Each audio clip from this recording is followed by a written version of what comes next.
ஆண்டவராகிய இயேசு கிறிஸ்துவுக்குள் மிகவும் பிரியமான சகோதர சகோதரர்களே, ஆமென். இந்த உலகத்தின் தரித்திரரை விசுவாசித்து ஐஸ்வர்யங்களபடி தம்மிடத்திலே வாக்குத்தத்தம் பண்ணினவர்களுக்கு ராஜ்யத்தின் ஆமென் அந்த சுதந்திரத்தை கொடுக்கும்படி தெரிந்து கொள்ளவில்லையா என்று சொல்லி பரிசுத்த வேதாகமத்தில் எழுதப்பட்டிருக்கிறது. அருமையான சகோதர சகோதரர்களே, ஆனால் நாம் எப்படிப்பட்டவர்களாக இருக்கிறோம் என்று சொல்லி நாம் சிந்தித்து பார்க்க அழைக்கப்பட்டிருக்கிறோம்.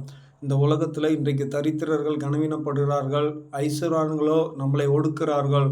ஆனால் நாம் என்ன செய்ய வேண்டும் என்று சொல்லி நாம் சிந்தித்து பார்த்து இந்த உலகத்தின் தரித்திரரை விசுவாசத்தில் ஐஸ்வர்யான்படி தேவன் வாக்கு தத்தம் பண்ணின அந்த ராஜ்யத்தின் சுதந்திரவாழ்படி திறந்து கொண்டிருக்கிறார் என்பதை அவர்களுக்கு நாம் என்ன செய்வோம், நினைப்பூட்டி கொண்டே இருப்போம். அவர்களை விசுவாசத்தில் வளர ஆண்டவரிடத்தில் தொடர்ந்து மன்றாடுவோம், விண்ணப்பம் பண்ணுவோம். கர்த்தர் நம்மளையும் நடத்த போதுமானவராக இருந்து நமக்கு உதவி செய்வாராக.